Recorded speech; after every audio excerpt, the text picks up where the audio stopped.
9 अगस्त 2024 को कोलकाता के आरजीकर हॉस्पिटल में 32 वर्ष की पीजी डॉक्टर का उस हॉस्पिटल के सेमिनार हॉल में बड़ी ही बेरहमी से रेप और मर्डर कर दिया गया।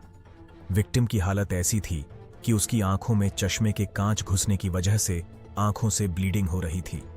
गर्दन की हड्डी टूटी हुई थी। प्राइवेट पार्ट से खून निकल रहा था।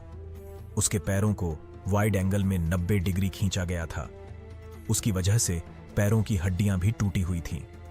मुंह से, नाक से और शरीर के हर हिस्से से खून ही खून निकल रहा था। और डिटेल में बताए तो आप लोग सुन नहीं पाओगे। सच में चश्मे को कूटा गया, जिसकी वजह से आंखों से खून निकल गया। मैं आपको इस केस के बारे में अभी तक जो भी सच्चाई सामने आई है उसको डिटेल में बताने की कोशिश करूंगा। इस केस को डेफिनेटली कोई दबाने की कोशिश कर रहा है, क्योंकि मुझे कुछ लूप होल्स मिले जो मैं आपको आगे बताऊंगा। इस क्राइम में अकेला संजय रॉय मुजरिम नहीं है जो हमें बताया जा रहा है। इसमें और भी लोग शामिल हैं। शायद उन्हें बचाने की कोशिश की जा रही है। कुछ लोग यह भी कह रहे हैं कि हॉस्पिटल इस घटना को दबाने की कोशिश कर रहा है, क्योंकि इस घटना के 5 दिन बाद ही क्राइम सीन से 20 मीटर की दूरी पर कंस्ट्रक्शन के नाम पर दीवार तोड़ी गई। तो कुछ लोग यह भी कह रहे हैं कि संजय रॉय किसी राजनीतिक पार्टी का मेंबर है। तो आइए डिटेल में जानते हैं। 9 अगस्त सुबह 10 बजे आरजीकर हॉस्पिटल से एक कॉल आया। एक व्यक्ति ने कॉल उठाया।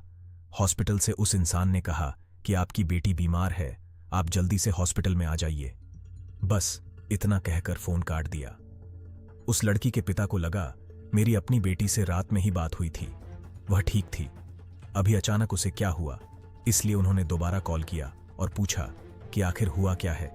तो सामने वाले व्यक्ति ने कहा कि आपकी बेटी ने सुसाइड किया है, आप हॉस्पिटल आ जाइए। यह सुनकर उसके पिताजी रोने लगे और मां भी फूट फूट कर रोने लगी। अब वो दोनों हॉस्पिटल की तरफ जा ही रहे थे। उतनी ही देर में यह खबर पूरे शहर और सोशल मीडिया पर आग की तरह फैलने लगी और हॉस्पिटल के बाहर लोगों की भीड़ जमा हो गई। सबके मन में यही सवाल था कि आखिर यह सब कैसे हुआ और किसने किया। उस हादसे की रात उस डॉक्टर की 36 घंटे की ड्यूटी थी, जिसमें डॉक्टर्स को कंटिन्यू डे एंड नाइट जागकर इमरजेंसी के लिए हॉस्पिटल में ही रहना पड़ता है। उन्हें खाना पीना, नहाना, फ्रेश होना सब कुछ हॉस्पिटल में ही करना पड़ता है। उस रात भी विक्टिम और उनके 4 साथी सेमिनार हॉल में नीरज चोपड़ा की मैच देखते हुए खाना खा रहे थे। रात के 3 बजे उन्होंने डिनर किया और अपने अपने ड्यूटी पर चले गए। लेकिन विक्टिम यानी लेडी डॉक्टर थका हुआ महसूस कर रही थी, इसीलिए उसने वहीं रुककर आराम करना ठीक समझा। सुबह के 4 बजे के करीब संजय रॉय उस सेमिनार हॉल में जाता है और डॉक्टर का रेप करता है। इसी दौरान डॉक्टर की मौत भी हो गई।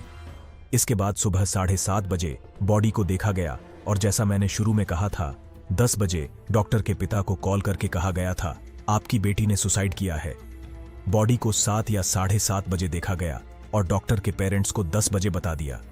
इसके बावजूद उसके पेरेंट्स जब वहां पहुंचे तो उन्हें सेमिनार हॉल के बाहर 3 घंटे तक रोक के रखा गया। उसके पेरेंट्स रोते रहे, मिन्नतें करते रहे, हाथ जोड़ते रहे, हमें अपनी बेटी को देखने दो। फिर भी उन्हें बाहर रोक के रखा गया और 3 घंटे बाद अंदर जाने दिया गया।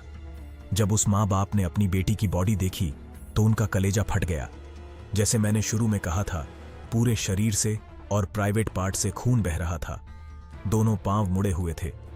ये देखकर कोई भी बता सकता है ये सुसाइड नहीं बल्कि रेप और मर्डर है। लेकिन फिर भी क्यों हॉस्पिटल वाले इसे आत्महत्या कह रहे थे? क्यों उसके पेरेंट्स को 3 घंटे बाद बुलाया गया और क्यों उन्हें 3 घंटे तक हॉल के बाहर रोक के रखा गया? यही इस घटना के कुछ लूप होल्स हैं।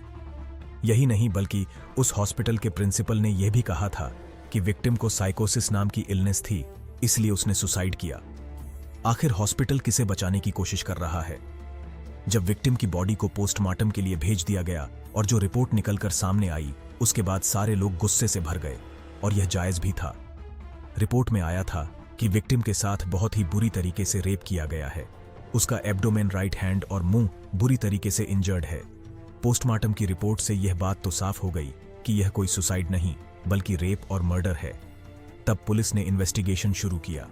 सबसे पहले उन्होंने हॉस्पिटल के सीसीटीवी फुटेज चेक किए तो उन्हें पता चला कि रात के 4 बजे संजय सेमिनार हॉल में गया था और वहां बॉडी के पास एक ब्लूटूथ डिवाइस मिला, जिसे ऑन करने पर पता चला कि यह संजय रॉय का ही है।